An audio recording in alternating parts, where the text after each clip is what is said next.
As dawn breaks over the silent plains of Bozeman, Montana on April 5th, 2063, her inhabitants emerge into the morning light, going about their business as they would any other day. Yet this is a morning that they will never forget, the sun rising on a new chapter of human history. Suddenly the serene silence is shattered. Many feel a great rumble underfoot. Furniture begins to shake and windows shatter as a great plume of fire erupts from the earth.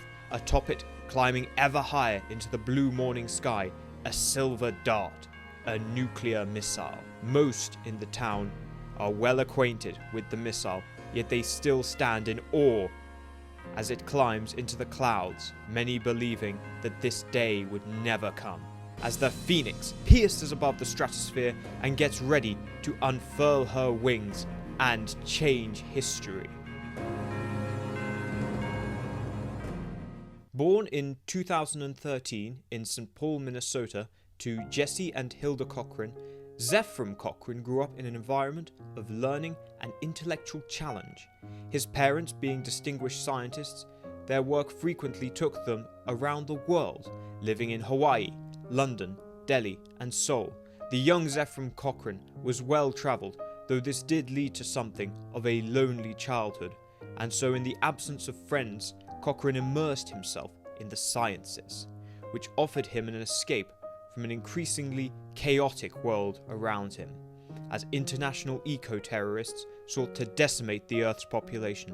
All the while, many of the great European states began to destabilize in one form or another. Despite the increasing uncertainty of the world, Cochrane continued his pursuit of science and was admitted in 2031 to MIT, where he would study experimental physics. However, he would leave in 2034 without a degree, as his bipolar disorder made it difficult for him to work within the strict confines of traditional academia. Despite this, Cochrane's scientific talent did not go unnoticed, and he soon began to work for the Los Alamos National Laboratory. With future conflict with other nuclear powers on the horizon, the US Department of Defense believed a quantum leap in nuclear weapons capability would be needed for the US arsenal to remain an effective deterrent. As modern anti-missile defenses such as lasers and interceptor missiles significantly reduced the chance of a missile reaching the target, Cochrane's team was specifically ordered to develop a warhead that could be effective on surface targets while detonating high in the planet's atmosphere. And so, Cochrane looked for a way to increase the radius of the blast and increase the intensity of the fireball. This led Cochrane to begin experiments using microscopic amounts of high-energy plasma, as would be found in the center of a thermonuclear reaction, and he would observe its interactions with various exotic and unstable elements. These experiments led Cochrane down something of a rabbit hole, and he soon became obsessed with his research to the exclusion of everything else, including his original task. And by 2042, the officers in charge of the Los Alamos facility resolved to pull the plug on Cochrane's research. However, on the 25th of July, Cochrane made a breakthrough, observing the interaction between energized plasma and deuterium. He observed that the deuterium became hyperdense to the point that it exerted a magnified gravitational field. When he presented his findings to the military, he described the possibility of a continuum distortion bomb. This would not rely on the energy of a thermonuclear detonation, but instead a gravity shockwave, which could have a far greater radius while using less fissionable material in the reaction. The military was intrigued by this proposition and awarded Cochrane additional funding to further develop his continuum distortion bomb. Yet, as he went further down the rabbit hole, Cochrane encountered further complications. Firstly, that deuterium was susceptible to rapid atomic decay, and so would only exert gravitational force for 1/10 of a millisecond before losing atomic cohesion. And on the other end was the problem of energy transfer and retention. It was found that deuterium was a poor conductor, and due to the aforementioned atomic decay, was poor at containing said energy. As such, Cochrane and his team began experimenting with various Veturium alloys in order to stabilize the element. Eventually, in 2050, a stable composition was found, which fused the Veturium with monocrystal cortium, which served as an effective intermediary between the plasma and the Veturium, increasing the conduction efficiency. These two elements would remain stable thanks to a polysilicate resin. This silicon lattice would preserve the integrity of the alloy, allowing the Veturium to conduct greater levels of energy whilst maintaining atomic integrity. And so, in 2051, Cochrane had his patent approved for Veturium cortinide, and the Department of Defense approved Cochrane's project for testing at their installation on Luna under the supervision of the US Space Force. There, Cochrane was to further refine his continuum distortion bomb.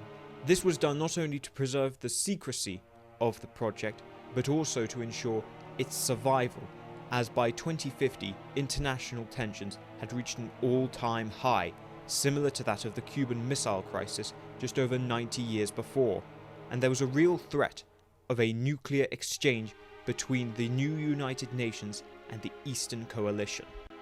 This proved fortunate for Cochrane, as just 2 years later, on the 3rd of May 2053, the Third World War ignited. The initial nuclear exchange was swift and devastating, with almost every major city, including London, Moscow, New York, Chicago, Rio de Janeiro, Karachi, New Delhi, Beijing, Ho Chi Minh City, Istanbul, and many others burned to ashes. Yet it was not nearly as devastating as it might have been.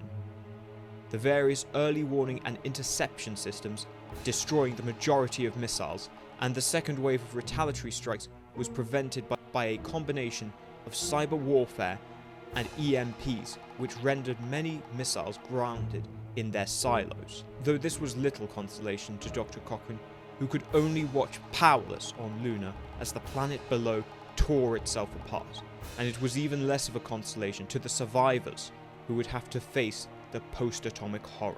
Initially, Cochrane distracted himself by fully committing every waking hour to his work, purposefully remaining ignorant of the horrors around him, and as a result, a prototype device was ready for testing later that year.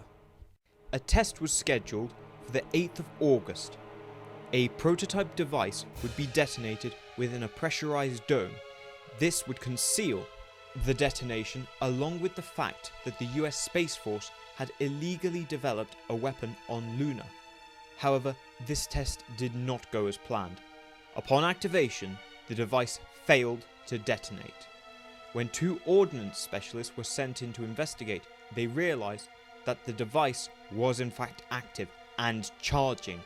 Before they could do anything, there was a blinding flash and a great tremor rippled over the lunar surface. After recovering from the initial shock, they looked back at the testing dome, only to see a perfect crater where it had once stood. The dome had not simply been destroyed. The dome was completely gone, as if some great force had gently plucked it from the surface. Furious with the bomb's malfunction, which had not only failed to deliver the desired results, but also blown the cover of the clandestine research base, the CO of Kashishowa Station went to confront Cochrane, only to find his office and lab completely empty, with any and all materials relating to the Continuum Distortion project erased from all the station's computers. And Cochrane himself, along with most of his lab technicians and the aerospace engineer, Dr. Lily Sloan, had all vanished off the face of the moon. Cochrane had for some time become disenfranchised with his work on Luna and come to believe that continuing to develop such a weapon in a world where deterrence had failed in the most devastating way possible was not just criminally ignorant, but a crime against what little human spirit was left. And so he and his team took all the project materials and left Luna to pursue their own plans for the Continuum Distortion device. Unbeknownst to his military supervisors, Cochrane had reconfigured the Continuum Distortion bomb. Instead of generating a massive gravitic pulse, as originally intended, Cochrane had reconfigured the Verterium Cortinide to generate a static gravity bubble. This had resulted in the testing dome, along with a large portion of the lunar surface, to be displaced. This static bubble effectively shrinks the surrounding space, and so from within the continuum distortion, the distance travelled is greater, and so it alters the speed equation by decreasing the distance between objects, by warping normal space. Cochrane realised this was possible as Einstein's theory of relativity states that space is not in fact a flat plane, but curved, and thus susceptible to warping. Put more simply, imagine space as a sheet of cloth. Under sublight power, a ship would travel along the cloth normally. However, when employing a continuum distortion field, the cloth is pulled towards the ship, which then travels over the folds, thus lessening the distances between 2 points. With the success of their experiment on Luna, Cochrane and his team relocated to the remote settlement of Bozeman, Montana, so as to continue the project undisturbed.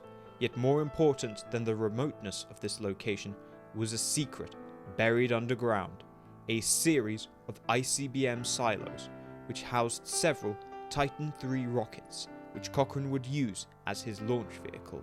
When they arrived at Bozeman, they found only 2 rockets remaining, which had been grounded as a result of an EMP.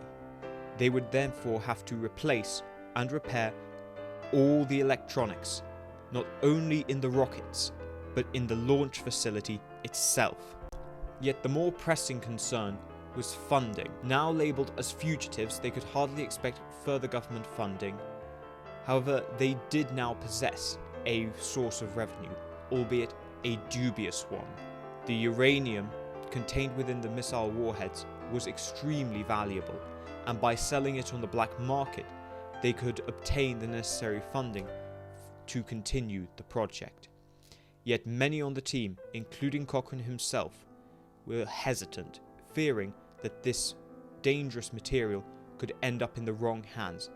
But he was eventually persuaded by Dr. Sloan, who in a heated exchange burst out saying, "You need to quit waiting around for a perfect world. You're so worried about what might happen if a few grams of this shit gets in the wrong hands. Well, newsflash, buddy, it already did. Nothing worse is gonna happen, because the worst already has. Question is, Z, are you gonna give up on this rock? Or are you gonna leave this goddamn rock brighter than when you found it?" Soon after, Cochrane agreed to sell the fissionable material, although with the caveat that it be in small amounts, so it would be harder to weaponize. With the funding secured, they set about developing the continuum distortion engine. The first hurdle to overcome for Cochrane's team was to develop a stable continuum distortion field, while Dr. Sloan set about repairing and refitting the rockets. Cochrane's research had led him to conclude that the most efficient shape for the Verterium Cortinide was a ring. This would maximize surface area for energy absorption and exert continuum distortion in all directions, and so he developed a design which would place a series of coils around the engine housing. Once they escaped the Earth's gravity well, the plasma exhaust from the fusion reactor would be rerouted from the main exhaust to the coil housing, which ran the circumference of the entire ship, allowing a continuum distortion field to form. With the design finalized in 2055, it was christened the Pegasus, and Cochrane was eager to see his concept implemented. However, Dr. Sloan's team had been beset by numerous complications and setbacks, not least in simply obtaining the materials needed. But there were also 2 large safety concerns. First was the issue of debris and particles that may be in the path of the rocket, which when travelling at the projected speeds could tear straight through the vessel. Thus, a means of clearing the flight path was required. Second was a concern regarding the effects of continuum distortion on the human body. Not least among these concerns were the effect of potentially massive acceleration and deceleration when using the continuum distortion, as well as other concerns such as radiation exposure. As a result, Dr. Sloan concluded that the Pegasus should be remotely piloted, and a guinea pig ought to be used to ensure that it would be safe for humans.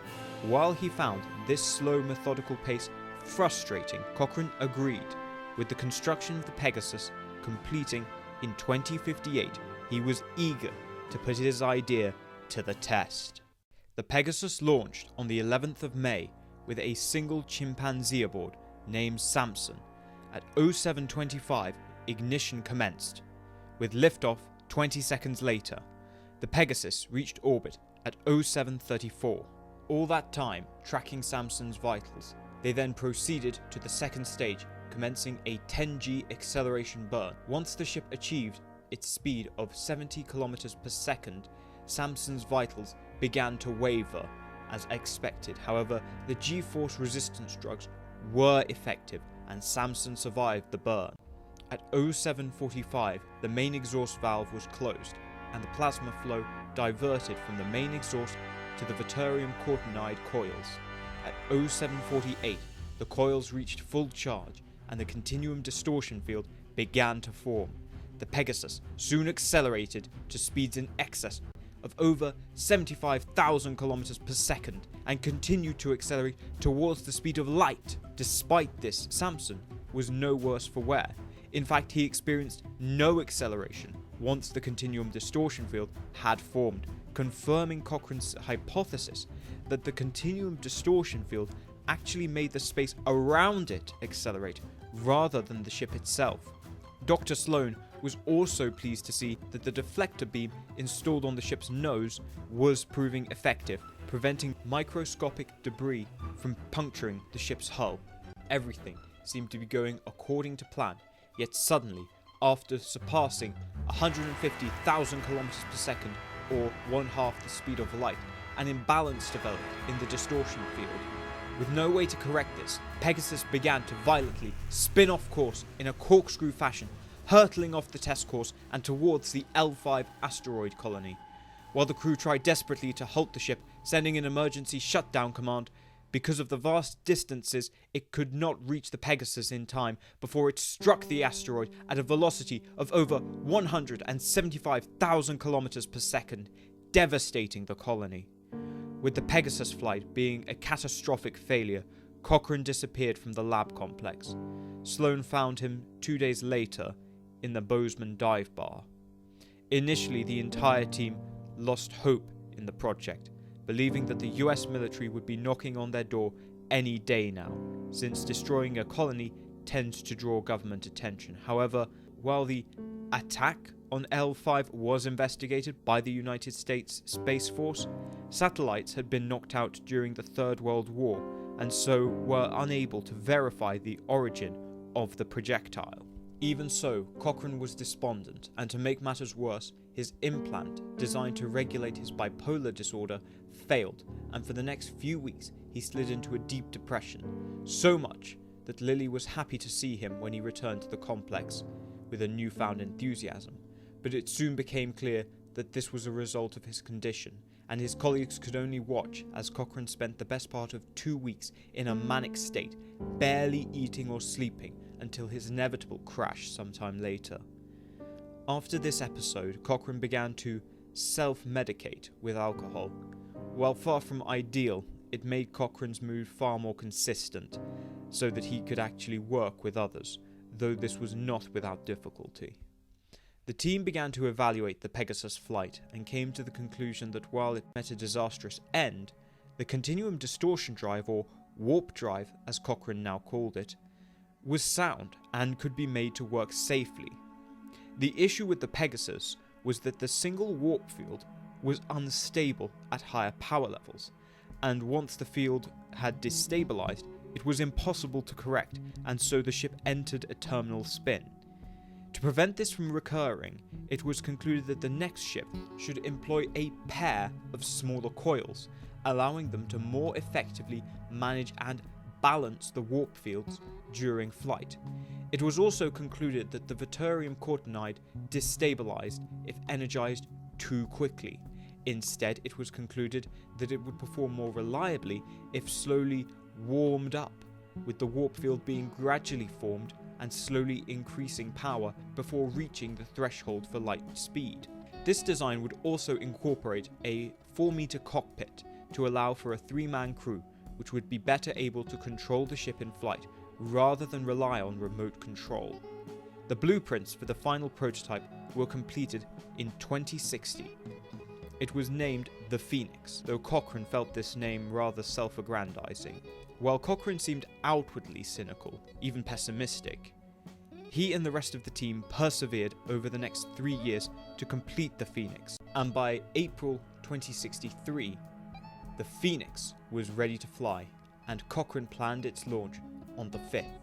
However, on the night of the 4th, the settlement came under air attack from an unknown craft. Whether they meant to sabotage Cochrane or had simply misidentified the settlement as a target is still unknown. Regardless, it seemed that they had successfully sabotaged Cochrane's project with heavy damage to the complex and many of his team, including Dr. Sloan, going missing. Yet, in a surprising turn of events, Cochrane and his team managed to repair the damage in time for its launch the next morning, and at 10 AM on April 5th, still nursing a hangover, Cochrane prepared the Phoenix for launch.